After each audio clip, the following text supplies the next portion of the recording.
Sobrang init ngayon sa Hatake. Kaya ang init-init. Punta tayong dagat. Ligat.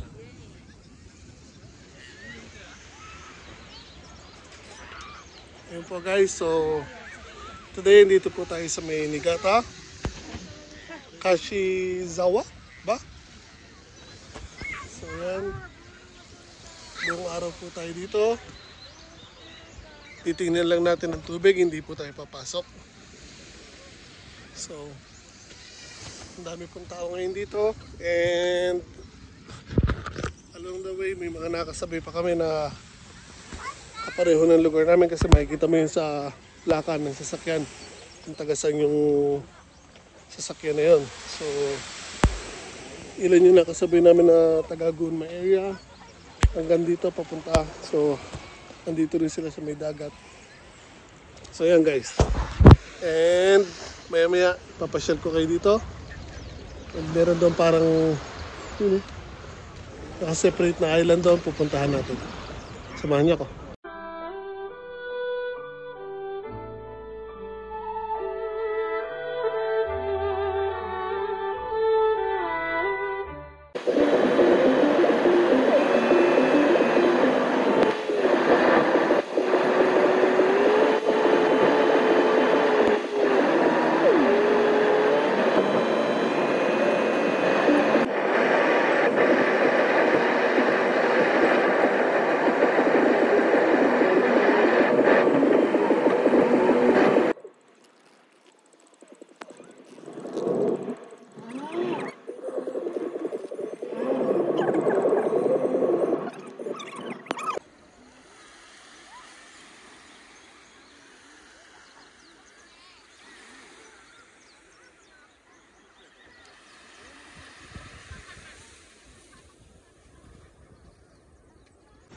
Okay guys, so nakikita niyo ba yun doon?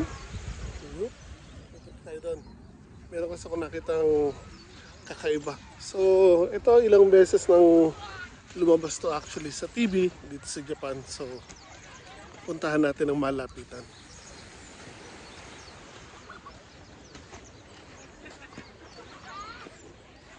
So ang kagandahan nga pala sa dagat na to na pinuntahan namin. Meron kasi mga dagat na hindi ka pwedeng maglagay ng tent o magdala ng tent. So kung makikita nyo, ayan, may mga tao po na may mga dalang tent. So dun sa may barrier na yun, pwede kang maglagay ng tent o magtayo ng tent doon. Ayun, may mga tables din para hindi masyadong mainit at yung mga gamit nyo pwede nyo iwanan doon. So as for us, wala kaming dalang tent.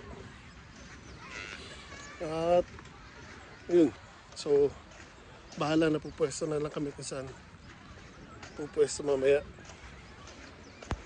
So may tent naman ako kaya nga lang hindi kami nagdala.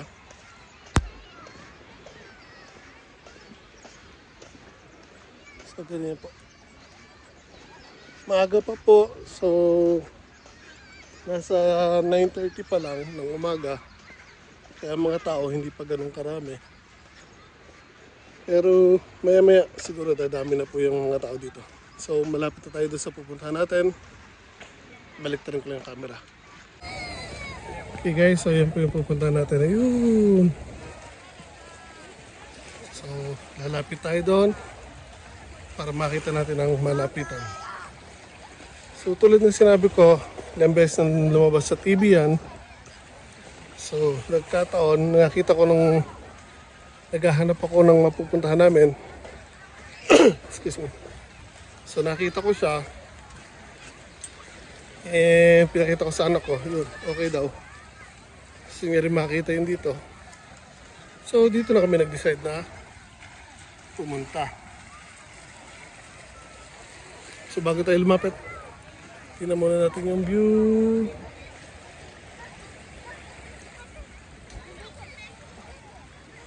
So kung titignan nyo parang madumi yung tubig, hindi pa yung buhangin po yan, effect ng buhangin, pero yung tubig actually malinaw.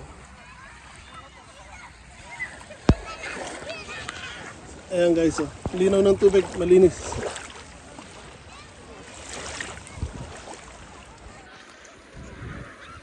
So lapit na tayo.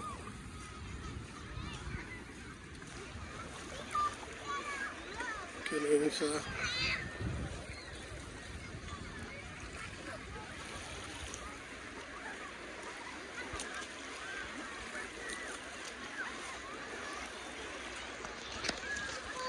So akit tayo sa taas guys. Tingnan yung tubig ng linaw. Kitang-kita yung pao.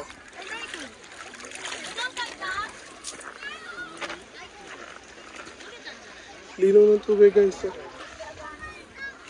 So ito na po. Sa taas na po tayo.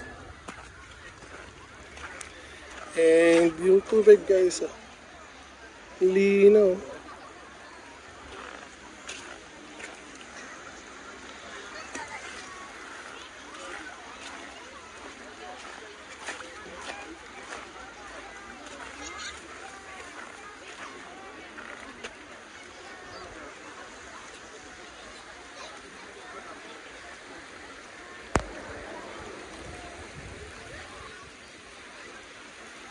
So, pwedeng pumunta doon mula doon sa lapit tayo.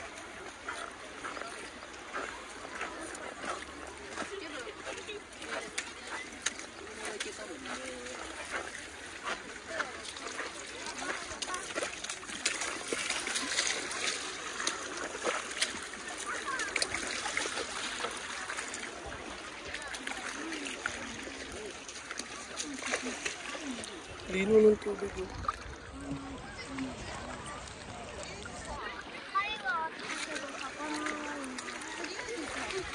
So, pwede lumusong doon, kaya nga lang, hindi pa ako naka-BS, so hindi na tayo tutuloy doon. Mamaya na lang.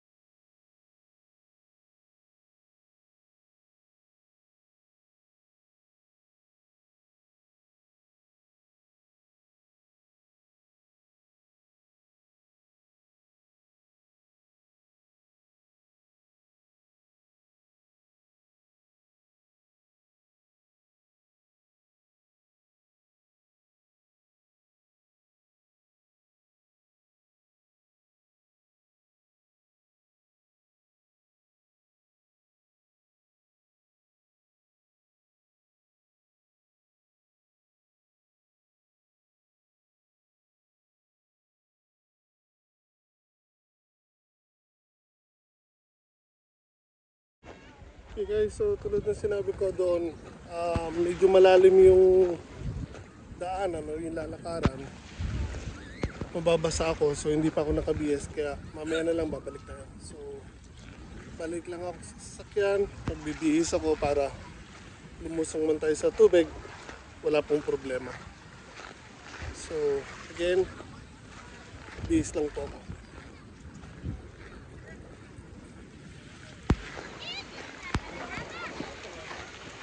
So, again, yan po. Yumi po yan or sikat po yan dito. Tulad ng sabi ko, lumabas na po sa TV yan. And hindi ko actually first time na makarating dito sa Niigata kasi several times na ako nakapunta dito. Pero work related. So never ako nagkaroon ng chance na pumunta dito sa dagat. So first time sa dagat sa Niigata pero sa place hindi. So before tumitigil ako dito mga ilang araw dahil sa trabaho ko matagalan, usually mga 4 days to 1 week tumitigil po ako dito. So nag-stayin po tayo sa hotel and syempre bayad po yun ng trabaho natin. Kaya nga lang, bihira ako magkaroon ng chance na makapamasyal kasi it's either late na natatapos yung trabaho or gamit namin sasakyan ng company, kaya after ng work kahit maaga ka matapos hindi ko pwedeng dalahin. So kaya ako nag-decide na after nun kumuha na ako ng sarili kong sasakyan. Kaya lang minsan kahit may sarili kang sasakyan ayaw ng kumpanya na dalahin mo yung sasakyan mo, lalo na meron naman silang sasakyan na pwedeng gamitin. So yun yung mga instances na nakakadayo ko sa mga ganitong lugar, pero hindi po tayo nakakapamasyal. So again, dito na po tayo sa parking at iba po ang nilabasan ko. So may mga free parking po dito, and once na mapuno po yung free parking dito pag peak season, meron po tayo dito mga pay parking. So once na pumasok kayo doon, meron po nagbabantay doon na maniningil po ng bayad sa parking. So napaaga ako ng labas, dapat doon pa yung labas ko. So punta lang tayo sa sasakyan, guys. So again, dito po tayo sa may Niigata Ashikawa yata. Later on, i-search ko yung lugar nito, tapos ilalagay ko para sa mga gustong pumunta, makapunta rin kayo dito.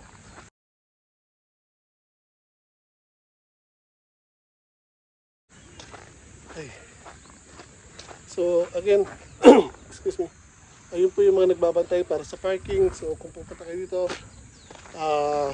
once na pumasok kayo, may maniningil po para sa parking. Pinagbukas dito. Pwede nga naman, pero isusan hugasin yung paa ko, puro buhangin. So again, yung parking nila malaki o malawak.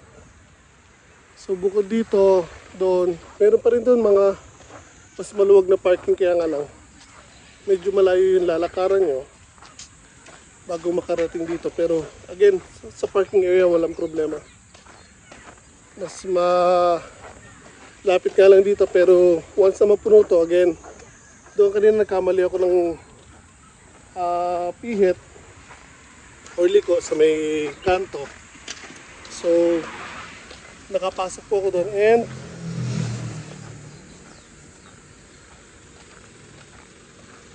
dito ako sasakyan, pero wala yung mga bata, wala yung mag-iina ko. Hindi ko malakas na sila nagpunta. And tulad na sinasabi ko, may maluwag na parking area po doon. So hindi kayo mahihirapan sa parking area once na mag-decide kayo pumunta po dito. So nahanapin ko lang yung mag-ina ko kasi nagpunta para nakapag-bihis na rin po ako. Maya na lang. Okay guys, so ito, bili lang muna kami ng pagkain. Hindi ako nakapag-video kanina nung pumunta kami sa tubig o sa dagat kasi lumangoy kami, hindi ako pwede magdala ng phone, mababasa. So later on, kukuha na lang tayo ng separate video mamaya sa tubig pag hindi na ako lalangoy. So for now, order lang tayo ng pagkain, kain muna tayo dahil tanghali na. So kahit hindi kayo magdala ng pagkain, again, pwede po. Marami pong makakain na dito, may mga ramen, yakisoba, kung ano, marami po silang tinda. Meron din po ditong mga lifeguards, and may mga rental na boat, saka yung mga salbabida, so pwede kayo mag-rent. Pwede ramen. Chashu ramenもあるけど。 Chashu. ラーメンセットとかもあるよ。 Ano? ラーメンとちっちゃいカレー。 Mini kare? Putso no chahang wala.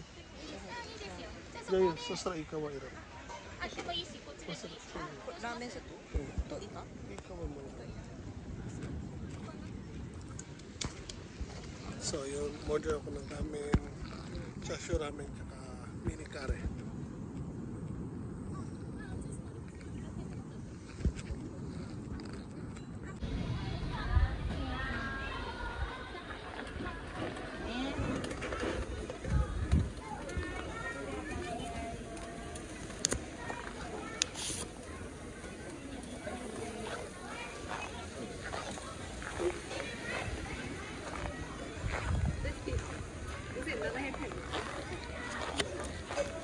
Nani? これじゃ足りない。これ1万あ、円1万円か。すいません。すいません。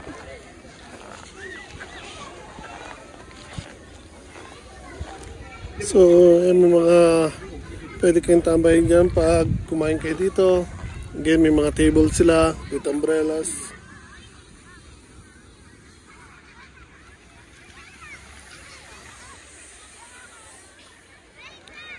So sa mga may kasamang bata, meron po silang lifeguard. So hindi po kayo kailangan kabahan. May mga lifeguard po na nagbabantay.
ママが後のことマーメイドって言ってたよ。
Okay na.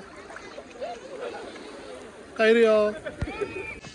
Guys, so hindi ko pa nabanggit na meron nga palang outdoor showers dito sa labas, sa may beach. And again, bukod dun sa parking doon, meron din mga parking area dito sa taas. Then dito sa kabilang side. So again, ang parking wala pong problema. So pag may dala kayo sa sariling sasakyan, kahit marami kayo, okay na okay lang po. Okay guys, so hanggang dito na lang po. Again, nandito kami sa may Niigata, Kashiwazaki. Ayan po. So 3 oras po mahigit mula sa amin. And again, kung hindi ko pa nababanggit, okay lang po mag-overnight camping dito. Tinanong ko po kanina sa lifeguard. So kung sino man ang gusto magpunta dito sa Kasikawa Beach at gusto mag-pitch ng tent at magpalipas ng gabi, okay lang daw po. Wala pong problema. Ang nangyayari lang po doon ay wala na po yung mga lifeguards pagdating po ng gabi. Pero again, pwede po kayong magpunta at mag-pitch po ng tent at mag-overnight po dito. So ang pinagbabawal lang po dito ay mag-barbecue, then magdala ng bangka na yung inflatable wraps ng sarili nyo at ano ba to? Kayak, surfing, pero yung mga inflatable boats meron po narerentahan dito. Ang pinagbabawal lang po nila ay yung magdadala po kayo ng sarili nyo. So again, hanggang dito na lang po. Sana po nagustuhan nyo po ang simpleng binahagi ko sa inyo. Outing lang po namin pamilya. And kung magagawa nyo naman po, pakilike naman po ang video na to. Share sa mga kaibigan nyo and subscribe na rin po sa channel ko. Malaking tulong po yung para sa akin. Ingat po tayo lahat palagi.